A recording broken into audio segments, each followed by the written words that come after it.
ինձ հետաքրքիր է դուք ինչ հետաքրքիր պատկերացումներ կամ ծրագրեր ունեք Երևանի հետ կապված։ Շնորհակալություն։ Երևանի մասին խոսալուց երևի առաջի հերթին այդ խցանումներն է մտքիդ գալիս։ Եթե դու օրը պետք է 2 ժամ, 2.5 ժամ անցկացնես խցանումների մեջ, քաղաք պրոբլեմային է դառնում յուրաքանչյուր քաղաքացու համար։ Ուրեմն այս հարցը առաջնային եմ համարում Երևանի համար։ Երևանը պետք է ունենա նաև այսպես հին Երևանի հատվածը։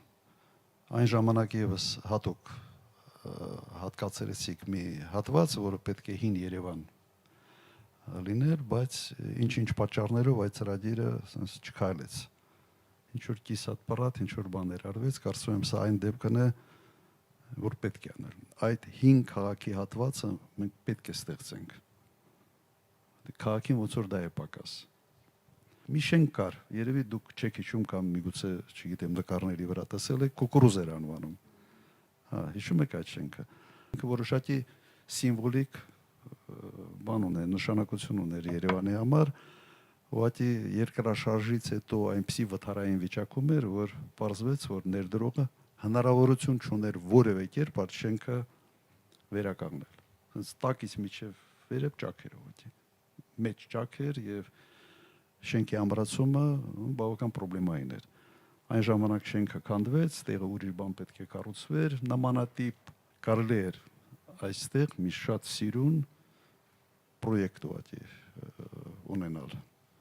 Այսա կցանկանայի տեսնել։ Եթե ձեզնից մեկը մեքենա վարում է, ովքեր իմ ընկերներից վարում են, շատ ավելի նյարդային են, քան նրանք, ովքեր չեն վարում, որովհետև հանդիպման ժամանակին հասնում են հանդիպման, 40 րոպե կայանատեղի են ման գալիս։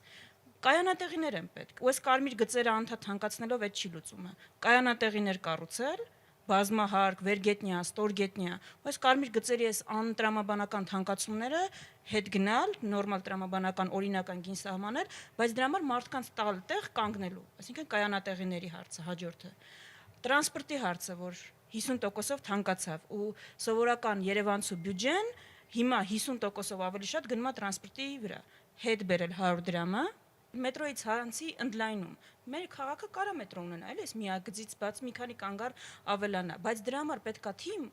ով կարողանում է մեծ նախագծեր իրականացնել։ Մայիսի սկզբին մենք ունենք Երևանի ներկայացում, հուսամ ձեզ կտեսնեմ, ովքեր հետաքրքրված են, որովհետև իսկապես շատ լուրջ ուշադրություն ենք դարձրել հենց Երևանի հիմնահարցերին։ Հիմա շատ մարդիկ կան, որոնք որ իրենց տաներում օդի այդ չափիչ սարքերն են դրել։ Երևան քաղաքը դարձել է ամենաաղտոտված օդի աղտոտվածությամբ ամենաբարձր նիշ ունեցող քաղաքներից մեկը, եւ դա նաեւ կախված է Նուբարաշենի աղբանոցից, էլի շատ ու շատ պրոյեկտներ ունենք, ծրագրեր ունենք, որ հուսով եմ, որ մեր իշխանության գալու պարագայում այդ ամեն ինչը իրականություն կդառնա, նաեւ ջրի խնդիրը կա, այս նախընտրական փուլում փորձեցին լղոզել, բայց վիոլա ջուրը գրաֆիկ է սահմանել, որ ժամով էին ջուր տալու Երևան քաղաքին, այս նախընտրական փուլում փորձեցին դա լղոզեն բանանեն, բայց չի ստացվում, ես նոր-նորքի առաջի զանգվածում եմ ապրում, սուտկաներով ջուր չի լինում, որտեղ հայտարարակ վիճակ է, այսինքն ոչ նորմալ պլանավորման, ոչ նորմալ աշխատանք կա, ոչ պլանավորում կա, շնորհակալ եմ։ Մենք ծրագրում դրույթ ունենք այդ հարցի վերաբերյալ, բայց դա ավելի խորքային է հետևյալ իմաստով։ Ընդհանրապես Երևան քաղաքում, եթե մեծ ծավալի շինարարություն կա, այդ շինարարության ծավալները, թույլտվությունները, այդ ամբողջ աշխատանքը պետք է սինխրոնիզացվի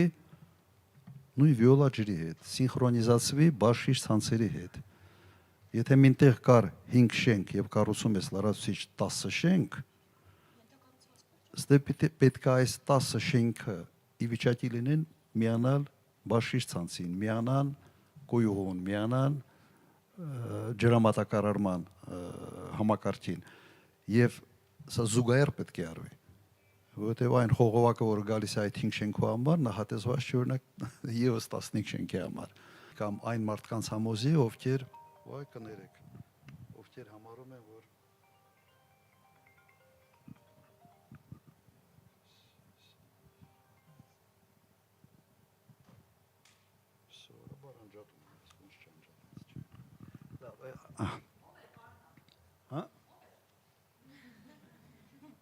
ասեմ ով